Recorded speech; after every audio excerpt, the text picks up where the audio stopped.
السلام علیکم اسٹوڈینٹس. آج ہم لوگ ترجمۃ القرآن کی پیئرنگ اسکیم ڈسکس کریں گے 2026 کی.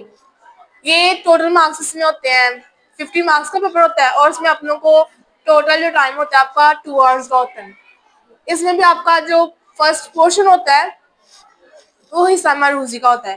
آپ لوگوں کی جو 10th کلاس کی بک ہے اس کا سلیبس چینج نہیں ہوا, مطلب بک اپڈیٹ نہیں ہوئی ہے, لاسٹ ٹائم والی بک ہے, تو اس کے اکارڈنگ سارا پیپر پیٹرن ہے وہی ہوگا جس طرح آپ لوگوں کا 9th کلاس میں تھا, سیم ویسا ہی پیپر پیٹرن اب 10th کلاس میں بھی ہوگا. تو آپ لوگوں کا پہلا جو پورشن ہے حصہ معروضی. حصہ معروضی کل نمبر 10 ہوتے ہیں اور اس کے لیے آپ کو 15 منٹس ملتے ہیں. اس میں آپ لوگوں کو جتنی بھی ساری صورتیں نا آپ لوگوں کی اس بک میں 15 صورتیں ہیں, تو ہر کسی میں کوئی ایک ایک آپشن مسٹ آتا ہے. اس کے بعد آپ کا سوال نمبر 2 ہے نا, کوئی سے 5 مختصر سوالات کے جواب تحریر کریں.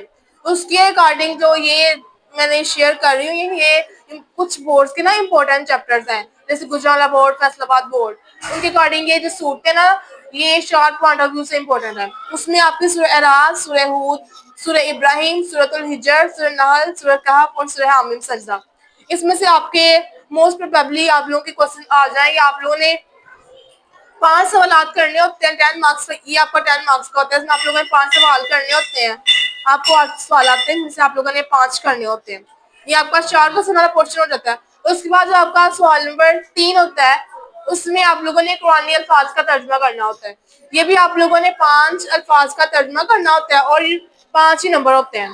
اس میں آپ لوگوں کی جو الفاظ کا ترجمہ آتا ہے وہ آپ کی سورہ نحل, سورہ کہف, سورہ شعراء, سورہ بنی اسرائیل اور سورہ زمر. اس کے اکارڈنگ یہ 5 صورتیں جو الفاظ ترجمہ کے لحاظ سے امپورٹنٹ ہے. اور جو آپ لوگوں کا سوال نمبر 4 ہے اس میں آپ لوگوں نے آیات کا ترجمہ کرنا ہے. اس میں آپ لوگوں نے 5 آیات ہوتی ہیں, آپ کی 5 آیات ہوتی ہیں اور آپ نے ان میں سے 3 آیات کرنی ہوتی ہیں. ہر کسی کا 5 نمبر ہوتے ہیں ہر کسی کے, تو آپ کے ٹوٹل 15 مارکس کا یہ ہوتے ہیں. اس میں جو آپ کی آیات کا ترجمہ کرنا ہوتا ہے نا, اس آیات کے ترجمے میں آپ لوگوں کی جو امپورٹنٹ صورتیں ہیں وہ سورہ نام, سورہ نحل, سورہ مومنون, سورہ زمر, سورہ اعراف, سورہ بنی اسرائیل, سورہ کہف اور سورہ شعراء.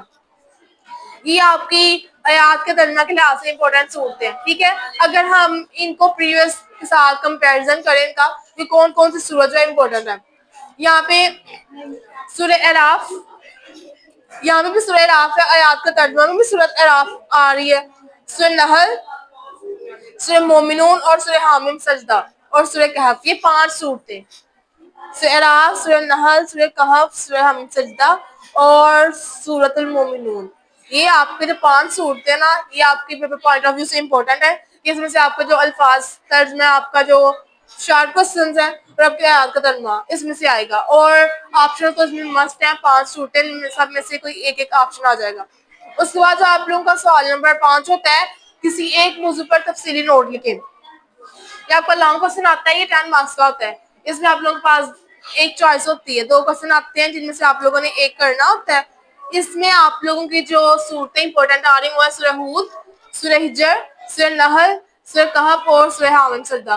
یہی جو 5 صورتیں ہیں یہی آپ کے پیپر پوائنٹ آف ویو سے امپورٹنٹ ہے جو آپ لوگوں نے کرنی ہے. اس سے انہی 5 سے آپ کو کافی حد تک جو آپ کو شارٹ کوسچن ہے آپ لوگوں کے آپشنز ہیں اور آیات کا ترجمہ اور الفاظ کا ترجمہ, اس سے آپ لوگوں کا ہو جائے گا. اب اس میں آپ لوگوں نے کیا کرنا ہوتا ہے, آپ لوگوں کو جو کوسچن دیا ہوتا ہے تو آپ لوگوں نے اس میں جو احتیاط کرنی ہوتی ہے, جو دھیان میں چیزیں رکھنی ہوتی ہیں, آپ لوگوں نے اس میں نمبرنگ کا دھیان رکھنا ہوتا ہے کہ آپ لوگوں کی اگر رومن ورڈنگ میں ہوگی تو آپ لوگوں نے رومن ورڈنگ میں کرنا ہے. اگر انہوں نے لیٹرز دیے ہوں گے یا حرف تہجی دیے ہوں گے تو آپ نے اس کے اکارڈنگ ہی کرنا ہے. آپ لوگوں نے نمبرنگ چینج نہیں کرنی. اور جو سوال نمبر لکھا ہوگا یا اس نے حصہ دوم لکھا ہوگا یا ایسا لکھا ہوگا تو آپ نے پھر اس کے اکارڈنگ ہی نمبرنگ دینی ہے. آپ لوگوں نے نمبرنگ اپنی مرضی سے نہیں کرنی ہے, تو جو پیپر کے اوپر لکھا ہوگا آپ نے اس کے اکارڈنگ ہی کرنا ہے. تو لاسٹ میں آپ لوگوں کو ایک پیپر شو کرواتی ہوں جس میں آپ لوگوں کو پیپر پیٹرن دکھاتے ہیں, مطلب پیپر کس طرح تھوڑا سا اٹیمپٹ کرنا ہے تاکہ آپ لوگوں کو آئیڈیا ہو جائے, کیونکہ آپ لوگوں نے 9th میں تو پیپر دیا ہی ہوا ہے لیکن 10th کا بھی پیپر پیٹرن بھی آلموسٹ سیم ہے. تو اگر کچھ ڈفرینٹ ہے تو ہم لوگ دیکھ لیتے ہیں. کرنا ہے نا, اس میں آپ کا جو حصہ اول ہے اس میں 5 سوالات کے جوابات دیں. جیسے انہوں نے کہا ہے آپ لوگوں نے اس طرح کرنا ہے, اپنی پریزنٹیشن پہ فوکس کرنا ہے. اگر آپ کا لکھا ہوا اچھا نظر آئے گا تبھی چیک کرنے کا دل کرے گا. اب جیسے انہوں نے نمبرنگ دی ہے